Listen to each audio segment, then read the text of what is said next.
Hello, नमस्ते, सत श्री अकाल, सलाम। मैं हूं आपका होस्ट एंड दोस्त, मनीष है मेरा नाम। और हर बार मैं आपको घुमाता हूं किसी न किसी विशेष स्थान पर, देता हूं उसकी जानकारी।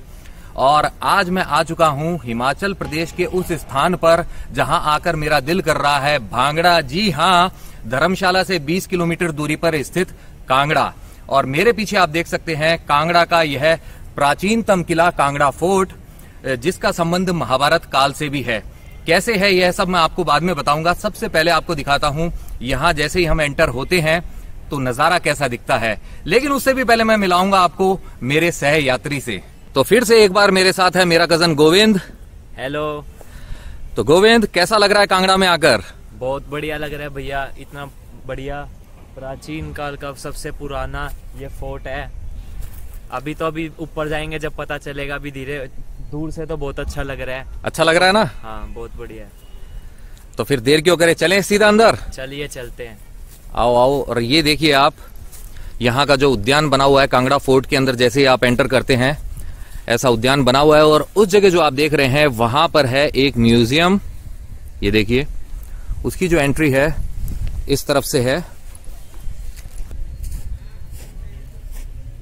ये देखिए, यहां से एंटर होते हैं म्यूजियम के अंदर, लेकिन वहां पे वीडियोग्राफी अलाउड नहीं है। अंदर वीडियोग्राफी अलाउड नहीं होने की वजह से आपको अंदर क्या क्या है वो वैसे मैं दिखा नहीं सकता हूं, लेकिन आपको मैं बता सकता हूं कि इसके अंदर यहां पर बहुत ही प्राचीन खुदाई के अंदर प्राप्त हुई चीजें हैं वो मौजूद है। साथ ही यहां पे मौजूद है जो प्राचीन राजवंश था, यहां पे कटोच राजवंश, उसके सिक्के, और जो तुगलक वंश था उसके भी सिक्के हैं। क्या है उसका कनेक्शन वो सब आपको मैं बताऊंगा। लेकिन यहाँ पर देखने के लिए काफी कुछ आपको मिलेगा। जो कहते हैं ना पुरानी चीजों में इंटरेस्ट रखते हैं उनके लिए तो एक ट्रीट जैसा ही है। बहुत सारी प्राचीन मूर्तियां हैं और सबसे खास मुझे यहाँ पे एक छोटी सी डोली रखी हुई है जो देवी माता की जो है वह बहुत अच्छी लगी थी। बाकी भगवान विष्णु की प्राचीन प्रतिमाएं हैं, भगवान शिव की प्रतिमाएं हैं, और जो देवी माता हैं उनकी भी बहुत सारी प्राचीन प्रतिमाएं हैं। टूटी हुई भी है, खंडित भी है, लेकिन हमें यही देखने को मिल रही है। यह एक बड़ी बात है। तो एक ही स्थान पर आपको बहुत सारी प्राचीन चीजें मिल जाएगी और जो जानकारी मिलती है तो उससे आपकी नॉलेज में डेफिनेटली वृद्धि होगी। आप छोटे बच्चों को भी यहाँ पे लाइए और उनको दिखाइए। तो ज्ञान की ये बातें मैंने आपको शॉर्ट में बताई है, क्योंकि सब कुछ यहाँ पे बताना पॉसिबल नहीं है। अब बिना देर किए हम चलते हैं सीधा कांगड़ा फोर्ट के अंदर, क्योंकि यहाँ पर भी जो कहते हैं ना कि अच्छा खासा समय लगता है इस किले को देखने के लिए, और अगर हम लेट हो गए, अंधेरा हो गया, तो मैं आपको दिखा नहीं पाऊंगा। तो चलिए चलते हैं अंदर, आइए। यहां से है म्यूजियम की एंट्री और वहां है पीछे कांगड़ा फोर्ट, उसकी एंट्री उस तरफ से है। म्यूजियम के बाहर भी जो प्राचीन चीजें रखी हुई है वो आपको दिखाता हूं मैं। ये जो अवशेष प्राप्त हुए हैं, इसके ऊपर आप देख सकते हैं देवी मां की आकृति बनी हुई है। यह एक कोई स्तंभ का हिस्सा ही रहा होगा। और यहां है उड़ान भरते हुए गंधर्व। और यहां आप देख सकते हैं विभिन्न मुद्राओं में दो गण जो हैं उनकी खंडित प्रतिमाएं। ये है यहां का उद्यान। ये देखिए, यहां पे भी दोनों तरफ लगाए गए हैं ये पिलर्स।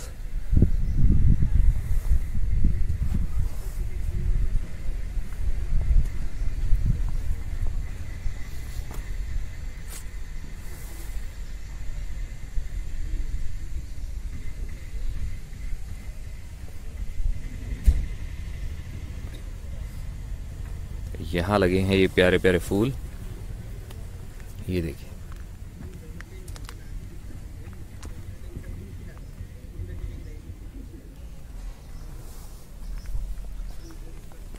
चलिए अब किले में प्रवेश करते हैं। यह जो पुराना कांगड़ा फोर्ट है यह पुराने कांगड़ा के अंदर ही स्थित है। नया जो कांगड़ा है वह थोड़ा नीचे की तरफ है। किले में जाने से पहले देखते हैं यहां पर क्या बना हुआ है। ये देखिए, यह एक हमाम है जो शायद महाराजा रणजीत सिंह द्वारा बनवाया गया था।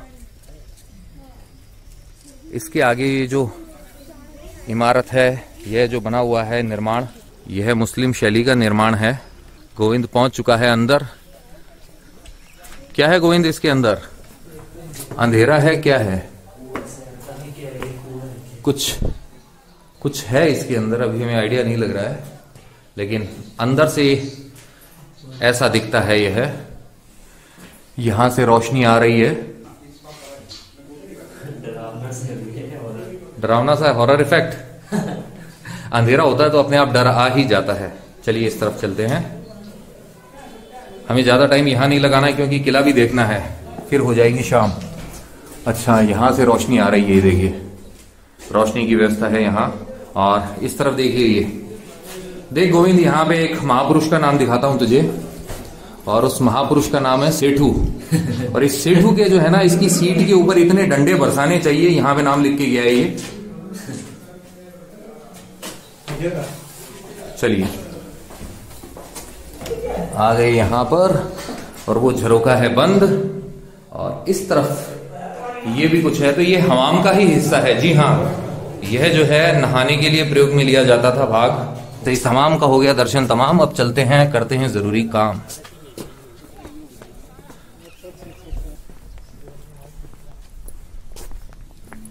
और वहां से करना होगा हमें किले में प्रवेश। ये देखिए किले का बाहरी स्वरूप यहां से दिखाई देता है। और उस तरफ भी बना हुआ है पहाड़ी पर एक मंदिर। यह है मुख्य प्रवेश द्वार। और आप देख सकते हैं यहां पर इस तरीके से खाई सी बनी हुई है। और यह जो मुख्य प्रवेश द्वार है, यह कहलाता है रणजीत सिंह द्वार। क्यों कहलाता है रणजीत सिंह द्वार, यह मैं आपको आगे बताऊंगा। ये देखिए सामने एंटर होते ही एक और द्वार नजर आता है हमें।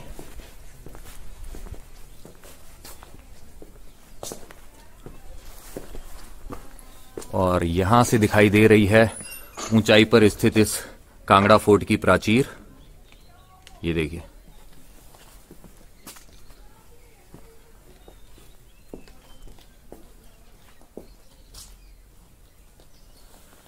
वो रणजीत सिंह द्वार है। और ये नजारा बड़ा शानदार है।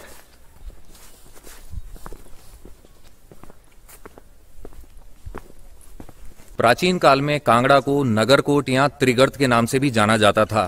जो त्रिगर्त साम्राज्य था, इसका संबंध रहा है महाभारत काल से, क्योंकि इस किले का जो निर्माण करवाया था सुशर्मा चंद्र जो थे, इनके यहाँ के जो राजा थे त्रिगर्त साम्राज्य के, उन्होंने करवाया था। और वो कौन थे? वो थे महाभारत काल में कौरवों की तरफ से लड़ने वाले। जी हाँ, जैसे ही महाभारत का वो युद्ध समाप्त हुआ था, उसके ठीक बाद में उन्होंने इस साम्राज्य की स्थापना की थी। ये देखिए आ गया है एक और द्वार। और ऐसे द्वार जो बनाए जाते थे किलों की सुरक्षा के लिए बनाए जाते थे, ताकि अगर जो आक्रमण हो, दुश्मन अगर एक द्वार को तोड़ भी दे तो दूसरे द्वार को तोड़ने के लिए उसे मशक्कत करनी पड़े, मेहनत करनी पड़े। और इतना समय काफी होता है रक्षा के लिए, सैनिकों को इकट्ठा करने के लिए। ये देखिए, यह भारत के प्राचीनतम किलों में से एक है। तो इस वजह से यह टूट भी चुका है, क्योंकि इसने बहुत सारे आक्रमण झेले हैं। यहां देख सकते हैं आप, जो प्राचीर है, दीवारें जो है वो टूटी हुई हैं। और यहां आप देख सकते हैं, यहां लिखा हुआ है 1878। यह निर्माण उस समय का है, और उस समय इस किले पर था अंग्रेजों का अधिकार। तो यहां चलते चलते दिखाई दे गया है किले का एक कुआं। जी हाँ, इस किले का पहला कुआं। आइए देखते हैं इसमें जल है कि नहीं। जी हाँ, जल है इसके अंदर। और इसकी गहराई कितनी है वो हमें नहीं पता है। चलिए अब चलते हैं ऊपर। यहां है भगवान गणेश की प्रतिमा।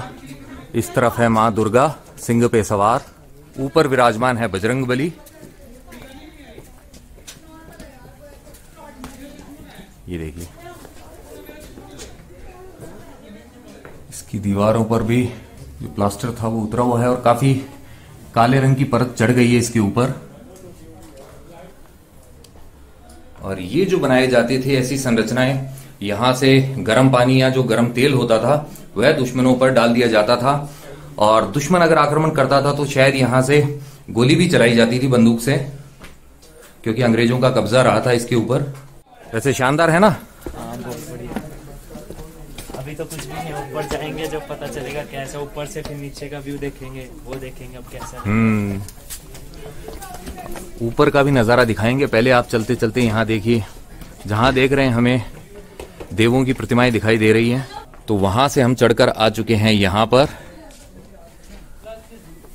और अब आ गए हैं इस अमीरी दरवाजे तक। ये है यहां का अमीरी दरवाजा। आगे है एक और द्वार, तो चलिए करते हैं उसको पार। ये देखिए, चढ़ाई करनी पड़ रही है अच्छी खासी इसमें ऊपर जाने के लिए, जो कि आमतौर पर होता ही है किलों में जाने के लिए।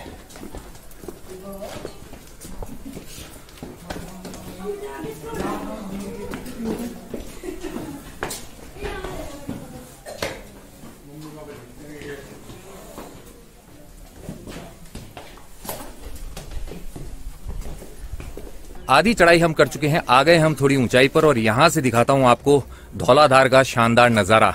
ये देखिए, जैसे बर्फ की दीवार बनी हो वैसे है यह धौलाधार रेंज।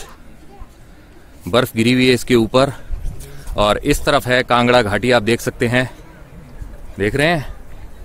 और वहां पे है म्यूजियम, जो शुरुआत की थी मैंने ब्लॉग की वहां से की थी। तो आप देख लीजिए कितनी ऊंचाई पर आ चुका हूं मैं अभी। ये देखिए, इस तरफ से देखते हैं नजारा किले के इस प्राचीर से।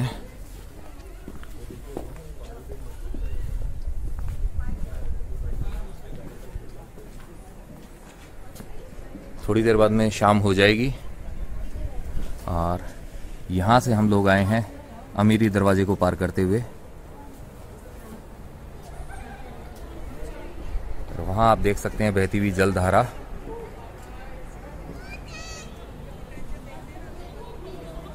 और वहां है एक मंदिर प्यारा प्यारा। तो यहाँ का नज़ारा आप देख चुके हैं। अब चलते हैं किले के आंतरिक हिस्से में। उसके लिए हमें थोड़ी सी चढ़ाई और करनी होगी, ज़्यादा नहीं है क्योंकि लगभग आधे से ज़्यादा हम आ चुके हैं। तो जो ऊंचाई हमें थोड़ी सी और तय करनी है वो है उतनी।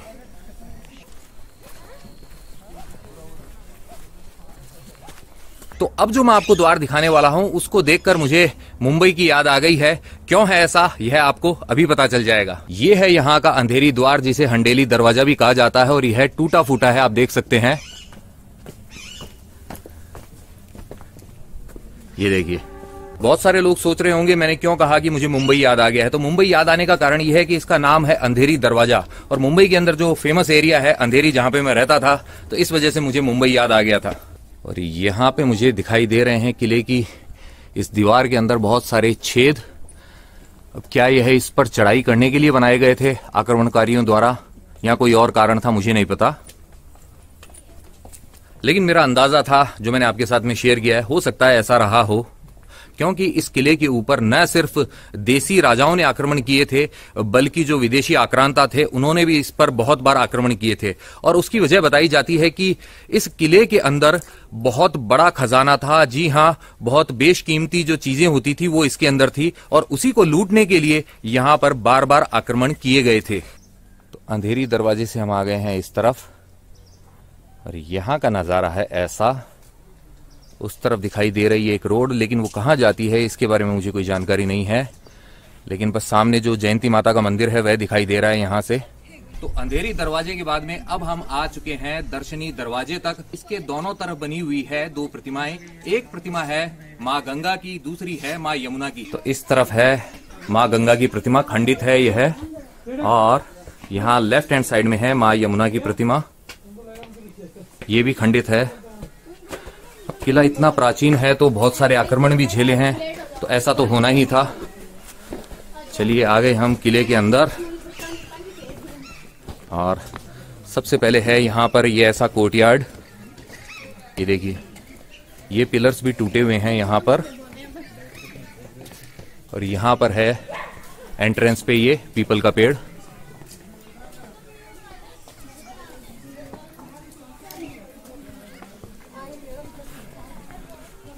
तो गोविंद आज बहुत सारी फोटोज क्लिक करेगा है? अभी तक तो कर ही ली, अपना तो पूरा हो गया। हो गया अभी? और आगे खींचेंगे ना ऊपर जाके। हाँ, वहां पे है दर्शनी दरवाजा, उससे हम एंटर होके पहुंच गए इस कोर्टयार्ड के अंदर। और यहाँ से आप देख सकते हैं कांगड़ा के फोर्ट का ये व्यू। इस तरफ भी हम देखते हैं कैसा है व्यू, लेकिन पहले आप देखिए ये किले के जो टूटे हुए हिस्से हैं ये भी यहाँ पड़े हैं। इनके बीच से गुजरकर हम चलते हैं इस झरोके तक, जहां से आ रही है बहुत ही प्यारी प्यारी हवा और दिख रहा है प्यारा प्यारा नजारा। ये देखिए,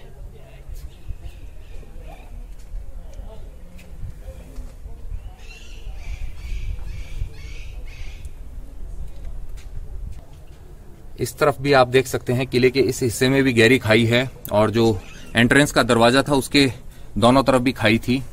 इसी वजह से इस किले को जीतना इतना आसान नहीं रहा था। तो चलिए चलते हैं आगे, इससे पहले घड़ी के कांटे आगे भागे, हो जाए शाम और न देख पाए हम ये किला तमाम। तो मैं नहीं चाहता कि समय अभाव के कारण हम यह किला अधूरा ही देख पाएं, इसलिए आगे चलते हैं। यहाँ जो आप देख रहे हैं, यहाँ पे कभी होता था लक्ष्मी नारायण मंदिर, अब सिर्फ उसके अवशेष हैं।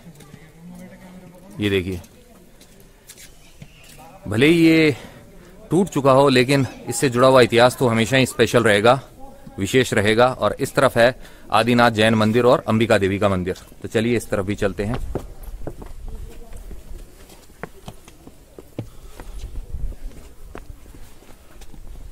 और यह है अंबिका देवी का मंदिर। जय माता की।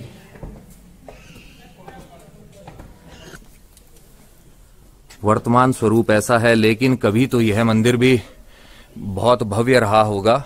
इस तरफ भी हमें काफी अवशेष दिखाई दे रहे हैं। पिछले भाग के अंदर यहाँ पर यह ध्वजा लगी हुई है और साथ ही लगी हुई है यहाँ पर बहुत सारी चूड़ियां। तो शायद यह भी मन्नत मांगने के लिए बांधी गई होगी, जैसे कि मोली का जो धागा होता है वह बांधा जाता है, वैसे यहाँ पर चूड़ियां हैं। ये देखिए,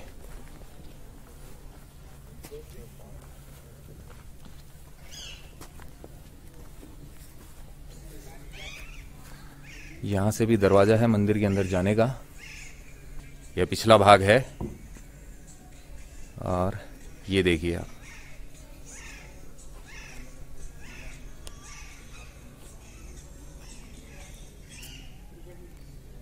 इस किले को देखकर मुझे मंडौर का जो किला था वह याद आ गया है। वह भी इसके जैसे ही बहुत टूटा फूटा था, लेकिन उसका इतिहास भी बहुत पुराना था। उसका संबंध था राक्षस राज रावण जो थे उनकी पत्नी मंदोदरी से। जी हाँ, मंडौर की ही वो बताई जाती हैं। यहां से हमें अंदर जाना होगा, इसके लिए ये द्वार बंद है।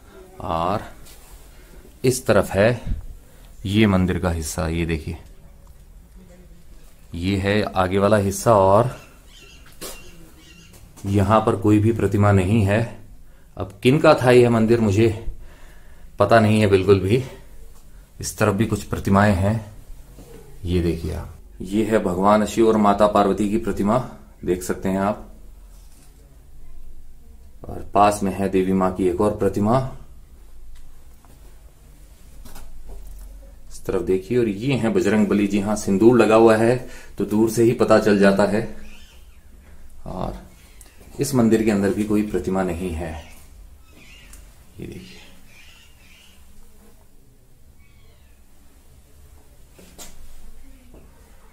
चलिए चलते हैं अब आगे।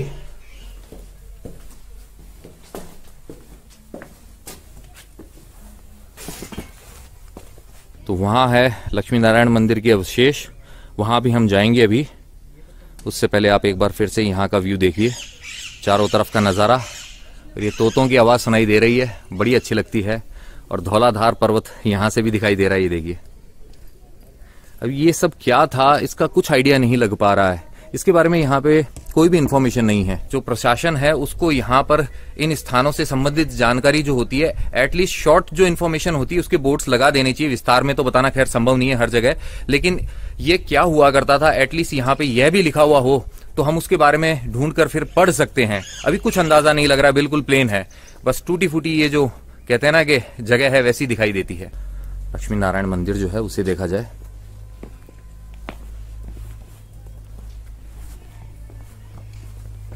ये देखिए ऐसे अवशेष बचे हैं लक्ष्मी नारायण मंदिर के। और थोड़ी बहुत ही है याद दिला रहा है भानगढ़ के किले की भी। जी हाँ, वह भी ऐसे ही टूटा फूटा है। मंदिर का शिखर, गुंबद सब गायब है, ये देखिए। तीन तरफ की दीवारें गायब है।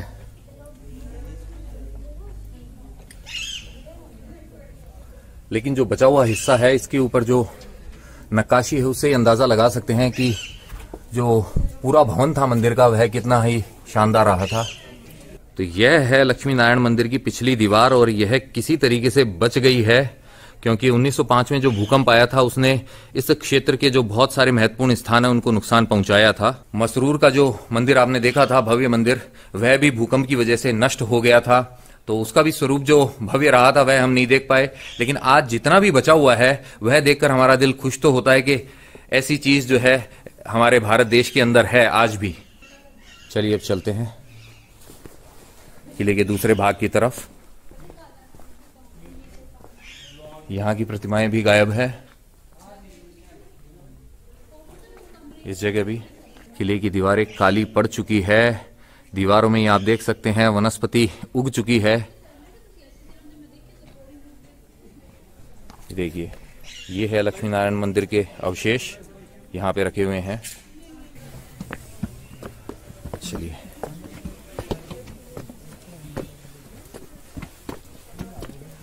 है ना कितना शानदार। हाँ भैया, फ्रंट से तो लग ही नहीं रहा कि मतलब मंदिर है, पीछे से थोड़ा बहुत हिस्सा तो इसका बचा हुआ है और बढ़िया लग रहा है। वहां पे है अंबिका माता का मंदिर और वो देख सकते हैं आप पीछे वाली ध्वजा जहां पे चूड़ियां बांधी हुई थी मन्नत वाली। यूं तो यह किला बहुत टूट चुका है क्योंकि इसने आक्रमण बहुत सारे झेले थे, लेकिन यह वाला हिस्सा जो दिखाई दे रहा है यह मुझे बहुत ही प्यारा लग रहा है। आप भी देखिए इसको। और ऊपर जाने से पहले जरा हम देखते हैं ये भाग कैसे हैं किले के। ये देखिए महल का यह हिस्सा होता था, छत जो है वो गायब है। जी हां, देख रहे हैं।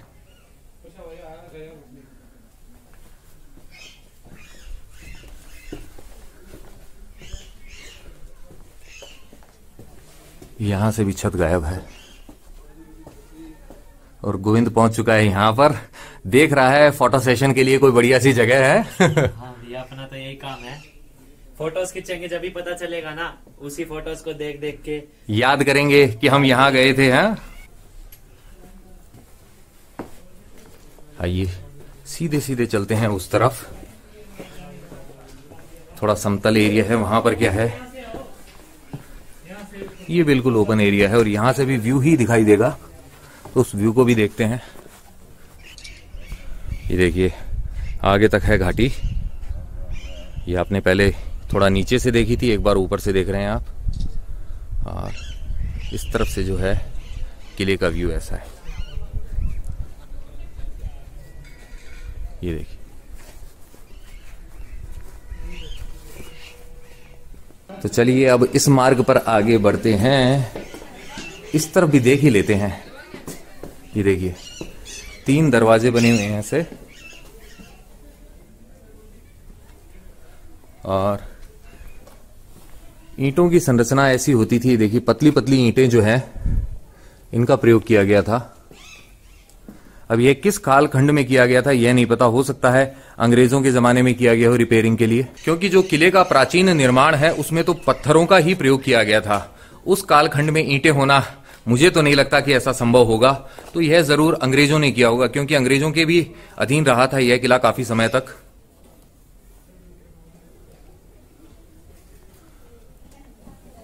अब जाके देखते हैं थोड़ा ऊपर का नजारा। तो चलिए चलते हैं सीढ़ियों का प्रयोग करके उस तरफ। आजा भाई गोविंद। चलो भैया। राधे गोविंद बोलो, राधे गोविंद। तेरी राधे भी ले आएंगे हम जल्दी ही। गोविंद बोलो हरि गोविंद ही बोलो। लीजिए आ गए हम यहाँ और प्रेम युगल बैठा है वहां। इस तरफ भी हैं किले के ही टूटे हुए पत्थर। चलिए जरा उस एंड वाले भाग तक चलते हैं जो सामने से दिखाई देता है हमें नीचे से। और एक सूखा पेड़ भी लगा हुआ है यहाँ पर, सूख चुका है यह। और यह एक कुंड बना हुआ है और गहराई जो है इसकी अच्छी खासी है। ये देखिए आप, इसका प्रयोग भी जल संग्रहण के लिए ही होता था। ये देखिए नालियां बनी हुई है, इनसे भी जो बारिश का भी जो पानी है वो बहता हुआ इसमें इकट्ठा होता था।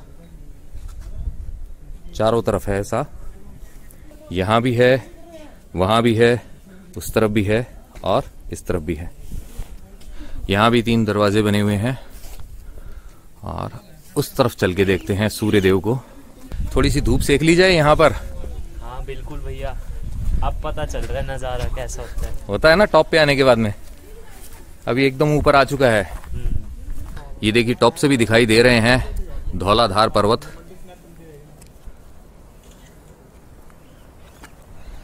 और शुरुआत हमने की थी उस एरिया से, वहां से आगे है वहां पे प्रवेश द्वार। अब चलते हैं जिस तरफ है सूर्यदेव, उस तरफ क्या है वहां जाने पर ही पता चलेगा। ये भी जो है एक व्यू पॉइंट ही है, यहाँ बैठ के हवा का आनंद ले सकते हैं और सूरज देवता जो है उनकी धूप को भी एंजॉय कर सकते हैं। तो चलिए चलते हैं नीचे।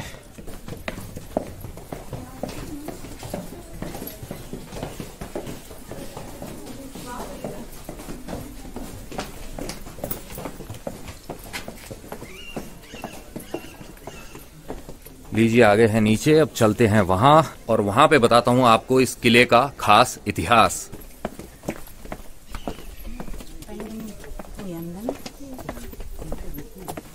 तो ये अंबिका माता का मंदिर का पिछला भाग और यहाँ पे है ये टूटे फूटे पत्थर किले के, और यहाँ पर है किले का एक कुआं। ये काफी गहरा है, भैया सिक्के भी गहरे हुए हैं इसके लिए, सिक्के डाले हुए हैं। लोग क्या होता मन्नत मांगते हैं, लेकिन तेरे को दूर रहना है इससे। शाहरुख खान वाला मन्नत की बात तो नहीं कर रहे आप? नहीं वो तो बेचारे को उसी को रहने दो, अपने को क्या करना है। हमें तो हमारी मेहनत का मिल जाए बस, वही चाहिए। इस कुएं का दीदार कर चुके हैं, अब चलते हैं उस तरफ। ये देखिए ये छोटे छोटे कक्ष बने हुए थे शायद यहाँ पर, जिसकी नींवें हैं वही शेष रह गई है ऐसा लग रहा है। भानगढ़ में भी बिल्कुल ऐसे ही थे। एक कुआं वहां भी है, वो देखिए उस तरफ दिखाई दे रहा है। तो चलिए अब विस्तार से बताता हूं मैं आपको इस कांगड़ा फोर्ट के बारे में, जो प्राचीन काल में त्रिगत साम्राज्य का हिस्सा हुआ करता था। नगरकोट भी कहलाता था यह पहले। तो लगभग 3500 वर्ष पूर्व इस किले का निर्माण हुआ था और निर्माण कराया था सुशर्मा चंद्र नाम के राजा ने, जो कि त्रिगत साम्राज्य के ही हुआ करते थे। उनके बारे में खास बात यह है कि महाभारत में भी उनके नाम का मेंशन है, उनके साम्राज्य का जो है मेंशन किया गया है। वजह यही थी कि जो सुशर्मा चंद्रा थे, इन्होंने लड़ाई लड़ी थी महाभारत के युद्ध में कौरवों की तरफ से, उनका दिया था साथ। और जो एक खास काम जो इन्होंने किया था वह था अर्जुन का ध्यान भटकाना। जी हाँ, जब द्रोणाचार्य जो थे सेनापति थे कौरवों की सेना के, और वो चक्रव्यूह का निर्माण करना चाहते थे, तो वो जानते थे कि चक्रव्यूह जो है उसको सिर्फ अर्जुन ही तोड़ सकता है। तो अर्जुन का ध्यान भटकाने का काम किया था सुशर्मा चंद्रा ने, और द्रोणाचार्य ने रचना की थी चक्रव्यूह की। अभिमन्यु को घेर लिया गया था। अभिमन्यु जो है चक्रव्यूह में जाना जानता था, उससे बाहर आना उसे पता नहीं था, और वीरता से लड़ते हुए अभिमन्यु वहीं पे मारा जाता है। क्योंकि कायरों की तरह कौरवों ने और उनके जो सारे साथी थे कर्ण जैसे योद्धा, उन्होंने घेर कर निहत्थे अभिमन्यु को मार दिया था। तो उस युद्ध के अंदर कौरवों की हार हो गई थी। उसके बाद में ठीक बाद में ही सुशर्मा चंद्रा ने यहाँ पर इस कांगड़ा फोर्ट का निर्माण किया था, और आगे उन्हीं के वंश के जो कटोच वंश के जो थे शासक, उनके अधीन यह किला रहा था। इस किले के अंदर बहुमूल्य जो कहते हैं ना कि चीजें हुआ करती थी, बहुत बेशकीमती खजाना होता था जिसके चर्चे दूर दूर तक थे, और उसी को लूटने के लिए इस किले के ऊपर न सिर्फ देशी राजाओं ने आक्रमण किए थे, बल्कि जो विदेशी आक्रांता थे उन्होंने भी इसके ऊपर बार बार अटैक किए थे। ब्रजेश्वरी माता का एक भव्य मंदिर होता था, और उसके अंदर जो चढ़ावा आता था, तो उसके अंदर जो होता है ना कि हीरे जवाहरात, जो कीमती चीजें होती थी, सोना चांदी, वह सब चढ़ाया जाता था। तो इस वजह से यहाँ का जो खजाना था वह बहुत ही कहते हैं ना कि बेशकीमती था। इसी वजह से आक्रमण हुए, और इसी श्रृंखला के अंदर जो मुझे पता चलता है कि पहला आक्रमण जो मेरी नॉलेज के हिसाब से है वह कश्मीर के राजा ने यहाँ पर किया था। कब किया था वह भी आपको बताता हूँ। तो इस कांगड़ा फोर्ट के ऊपर सबसे पहला आक्रमण जो किया था कश्मीर के राजा ने 470 ईस्वी के अंदर किया था। तो 1009 के अंदर इस किले के ऊपर आक्रमण किया गजनी के महमूद गजनवी ने, और इस जगह को, इसके खजाने को लूटा। उसी की देखा देखी बाद में जो तुर्की का सुल्तान था महमूद बिन तुगलक, उसने भी इस किले के ऊपर आक्रमण किया और अधिकार कर लिया। उसके बाद में यह किला पहुंचा उसके उत्तराधिकारी फिरोज शाह के पास में। जी हाँ, उसका जो पुत्र था फिरोज शाह, वह हो गया इसका राजा। तुर्की के सुल्तान फिरोज शाह से इस किले को प्राप्त करने के लिए जो मुगल बादशाह अकबर था उसने अनेक प्रयास किए। जी हाँ, उसने 52 बार प्रयास किए इस कांगड़ा के किले पर अधिकार करने का, लेकिन वह हर बार असफल रहा। उसने यह जो प्रयास किए थे वह किए थे 1615 के अंदर, लेकिन सफलता मिली उसके पुत्र जहांगीर को। जी हाँ, 1520 के अंदर जहांगीर का इस किले के ऊपर हो गया था अधिकार। तो जहांगीर का हो गया अधिकार इस किले के ऊपर 1620 के अंदर, लेकिन इस किले के ऊपर फिर से किया आक्रमण एक विदेशी आक्रमणकारी ने, जिसका नाम था अहमद शाह अब्दाली। जी हाँ, उसने इस किले के ऊपर आक्रमण किया और कर लिया इस किले के ऊपर अपना अधिकार। तो अहमद शाह अब्दाली ने इस किले पर अधिकार करने के बाद में जो कटोच वंश के शासक थे, उत्तराधिकारी थे घमंड चंद, उनको यहाँ का राज्यपाल नियुक्त कर दिया था। उसके बाद में उनके जो घमंड चंद के जो पोते थे संसार चंद्र, उन्होंने अपनी जो सेना है उसको इकट्ठा किया, अपनी शक्ति को बढ़ाया और यहाँ पर जो शासक था अहमद शाह अब्दाली की तरफ से नियुक्त सैफ अली खान, उसको पराजित करके कर लिया इस किले के ऊपर अपना अधिकार। इस किले पर अधिकार करने के साथ ही उन्होंने जो आसपास के राजा थे उनको भी हराया और अपने साम्राज्य का विस्तार किया। तो जो पराजित राजा थे उन्होंने मदद मांगी अमर सिंह थापा से, जो कि एक गोरखा शासक हुआ करते थे। तो अमर सिंह थापा ने भी यहाँ पर आक्रमण किए। जो गोरखा सेना के आक्रमण की वजह से यह किला काफी समय तक बचा रहा, लेकिन किले का एक द्वार जो था वह खुल जाने के कारण गोरखा सेना इसके अंदर प्रवेश कर जाती है और इस किले के ऊपर अपना अधिकार कर लेती है। इस स्थिति के अंदर जो संसार चंद जो थे उनको करनी पड़ी महाराणा रंजीत सिंह जो थे उनके साथ में संधि, और इस संधि के फलस्वरूप जो संसार चंद जो थे उन्हें बना दिया जाता है यहाँ का जागीरदार महाराजा रणजीत सिंह की तरफ से। उनकी मृत्यु के बाद में इस किले के ऊपर अधिकार कर लेते हैं महाराजा रणजीत सिंह। तो इस तरीके से कांगड़ा का यह जो किला है यह सिखों के अधिकार में आ जाता है। इसके बाद में आता है दौर अंग्रेजों का। अंग्रेजों का जब भारत में प्रवेश होता है तो इस किले के लिए लड़ाई होती है उनकी सिखों के साथ में, और अंततः इस किले के ऊपर अधिकार हो जाता है अंग्रेजों का। और उसके बाद में तो फिर भारत जो है स्वतंत्र हुआ था, तो अंग्रेजों के कब्जे से निकल के जो सारी जो भी थी रियासतें थी वह भारत सरकार के कंट्रोल में आ चुकी थी। तो यह था इस किले का शॉर्ट इतिहास जो मैंने आपको बताया है। इस किले को जो है 1905 में आए हुए भूकंप के अंदर बहुत ज्यादा नुकसान पहुंचा था। जी हाँ, इस क्षेत्र के अंदर इस किले को ही नुकसान नहीं पहुंचा था, जो मसरूर का आपने जो फेमस रॉक कट टेम्पल देखा था उस किले को भी भूकंप से बहुत हानि उठानी पड़ी थी। और जो मैक्लोडगंज था, जैसा कि मैंने आपको बताया था, वहां भी भूकंप की वजह से बहुत सारा जो है ना मतलब जानो माल का नुकसान हुआ था। तो कांगड़ा का यह किला हमने देख लिया है। यह किला अगर ऐसे टूटा फूटा नहीं होता तो थोड़ा और भव्य दिखाई देता, लेकिन जो भी है फिलहाल हमारी आंखों के सामने एटलीस्ट हम देख तो पा रहे हैं। इस बात की खुशी है कि मैं आपको भी ये दिखा पाया हूं। तो अब वक्त हो चला है हमारे वर्ड गेम सेगमेंट का, जिसके अंदर मैं देता हूं हर बार आपको एक शब्द, और उस शब्द वाला गाना होता है आपको कमेंट के रूप में मुझ तक पहुंचाना। गाना उस शब्द से शुरू हो ऐसा कोई कंपल्शन नहीं है, बस गाने की लाइन के अंदर वह शब्द होना चाहिए, है ना। तो यहाँ इस कांगड़ा फोर्ट के अंदर आने के बाद में मेरे माइंड के अंदर जो वर्ड आ रहा है, मेरे मस्तिष्क में जो शब्द आ रहा है वह है जिंदगी। और इस शब्द से आपके लिए जो गाना है वो है ये। जिंदगी प्यार का गीत है, इसे हर दिल को गाना पड़ेगा। हमने शॉर्ट में गाना गाया है, लेकिन आपको फिर भी कमेंट करके अपनी पसंद का गाना हम तक पहुंचाना पड़ेगा, ठीक है। तो अब अपनी पसंद का गाना जिसमें वर्ड हो जिंदगी कमेंट के रूप में जल्दी से पहुंचा दीजिए। इसी के साथ में कांगड़ा फोर्ट का यह व्लॉग होता है यहीं पे समाप्त। अगर आपको ये व्लॉग पसंद आया है तो आप जानते हैं आपको करना क्या है। आपको इसे लाइक करना है, शेयर करना अपने नियर एंड डियर वंस के साथ में, साथ ही कमेंट करके पहुंचाने हैं आपके विचार मुझ तक। पहली बार इस व्लॉग के थ्रू जो चैनल पे आए हैं उनसे यही है कहना कि जो सब्सक्राइब बटन है इसे दबा दे और साथ ही प्रेस कर दे बेल आइकॉन को और चुन ले ऑल वाले ऑप्शन को। इसका फायदा ये होगा भविष्य में जो भी व्लॉग्स आएंगे उनके नोटिफिकेशंस आप तक अपने आप आएंगे, आपको ढूंढना नहीं पड़ेगा। अगर आप मेरे साथ कनेक्ट होना चाहते हैं इंस्टाग्राम पर तो ये जो आईडी डिस्प्ले हो रही है इसे सर्च कीजिए और कनेक्ट हो जाइए मेरे साथ इंस्टाग्राम पर। जाते जाते आपसे बस इतना ही है कहना कि यत्र तत्र सर्वत्र घूमते रहिए, घुमाते रहिए, लाइफ में हमेशा मुस्कुराते रहिए।